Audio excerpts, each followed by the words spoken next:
এর আগের ভিডিওতে আমি বলেছিলাম যে 10% এবং 20% ডাউন পেমেন্ট পে করলে আপনার বাড়ির মর্টগেজ এবং ইন্টারেস্ট রেট কত আসতে পারে।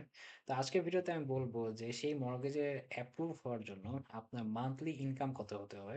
তো সেই মর্টগেজটা এসেছিল হচ্ছে $2,959 এবং এর মধ্যে এইচওএও আছে। আমি এইচওএ সহ আপনাদেরকে আমি বলব। তো সেই বাড়ির এবং বাড়ির ডাউন পেমেন্ট সবকিছু আমি এখানে এন্টার করেছি। এটি হচ্ছে ডাউন পেমেন্ট দেওয়ার পর আপনার লোন অ্যামাউন্ট, যেটি হচ্ছে 10%। আমি 10% এক্সাম্পল নিয়ে আমি বলছি। তো 10% দেওয়ার পর এটা হচ্ছে আপনার লোন অ্যামাউন্ট এবং এটি হচ্ছে আপনার প্রপার্টি ভ্যালু। আর আপনার ফাইকো স্কোর 700 থেকে 720-র মধ্যে। আর আপনার জিপ কোড, এটি জাস্ট জর্জিয়ার একটা জিপ কোড। দেন কনভেনশনাল লোন, এটি হচ্ছে পিইউডি টাউন হাউস। টাউন হাউসের জন্য সেই বাড়ির এস্টিমেটেড ছিল। আর এরপরে হচ্ছে ওনার অকুপাইড 30 ইয়ার 5.75। তো 5.75 ছিল ইন্টারেস্ট রেটটি। আর ওনার অকুপাইড যেহেতু আপনি কোনো ইনভেস্টমেন্ট না, এটা আপনি নিচে থাকবেন। এবং এই বাড়ির প্রপার্টি ট্যাক্স ছিল হচ্ছে 444। আর ইন্স্যুরেন্স আমরা ধরেছি 137, এটা কম হতে পারে অনেকের জন্য। আর পিএমআই যেহেতু আপনি 20%-এর নিচে দিচ্ছেন, নিচে দিচ্ছেন, তো সেই কারণে আপনার পিএমআই থাকবে হুইচ ইজ 3995 ডলার। আর এখানে আমাদের স্ক্রিনশটের মধ্যে আমাদের পিএমআইটা ছিল 110। তো এক এক সময় একটা হতে পারে, তো এটা কোনো সমস্যা না। তো আপনি যখন যে সময় নেবেন সেই সময় পিএমআইটাই ধরা হবে, বাট ক্যালকুলেশনের জন্য আমি এটাই ধরছি। আর এইচওয়াই ফি ছিল 250।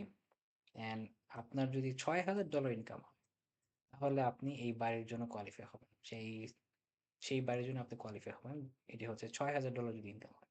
আর যদি আপনার 6,000 না হয়ে যদি 5,500 হতো, তাহলে এটির জন্য কোয়ালিফাই হতেন না, কারণ 50%-এর নিচে থাকতে হবে আপনাকে। আপনার ইনকাম এবং আপনার ডেট মানে পুরো মানে লোন, আপনার যা যা লোন আছে, বাড়ির লোন সহ আপনার গাড়ির, স্টুডেন্ট লোন, ক্রেডিট কার্ড সবকিছু সহ আপনাকে 50%-এর নিচে থাকতে হবে। এটি হচ্ছে ক্যালকুলেশন।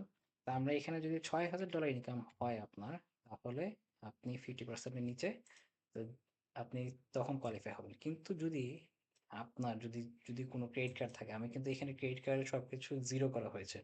যদি এখানে আপনার ক্রেডিট কার্ডের কোনো বিল থাকে, মনে করেন আপনি $100 প্রতি মাসে দিচ্ছেন ক্রেডিট কার্ডের জন্য। অনেকে আছে credit card full pay off করে।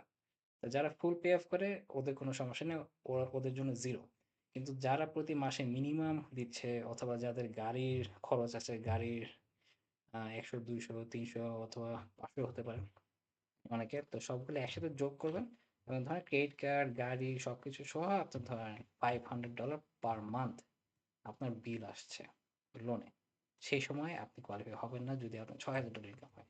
সেই সময় আপনি ইনকাম কত, 7,000 যদি হয়, হ্যাঁ, 7,000 যদি হয় তাহলে সেই সময় আপনি ইনকাম 7,000 হলে আপনি কোয়ালিফাই হবেন।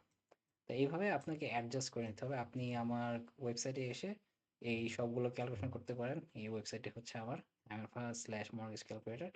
তো আমার ওয়েবসাইটে এসে জাস্ট রিসোর্সে এসে কোয়ালিফিকেশন মর্গেজ ক্যালকুলেটর, তো এখানে এসে আপনি এখানে ক্যালকুলেট করতে পারবেন। তো এই ইনকামের এই সিনারিওর জন্য আপনার ইনকাম হতে হবে 7,000 যদি আপনার নামে কোনো ক্রেডিট কার্ড থাকে, উইচ ইজ $500। আর যদি কোনো পেমেন্টই নাই, আপনার একদম একদম জিরো, আপনার নামে কোনো ক্রেডিট কার্ড নেই, কোনো বিল নেই, তাহলে আপনার $6,000 ফ্যামিলি ইনকাম, আপনার এবং আপনার হাজব্যান্ড অথবা আপনার ওয়াইফের সবার সহ $6,000 ইনকাম হলেই হয়ে যাবে। যারা যারা আর কি লোনে থাকবে আর কি, 6,000 ইনকাম হলে আপনি এই বাড়িটি হয়ে যাবে। রাইট? সো এই হচ্ছে ভিডিও, আর এই হচ্ছে আমার কন্ট্যাক্ট ইনফরমেশন। যদি কারো হেল্প লাগে প্লিজ রিচ আউট।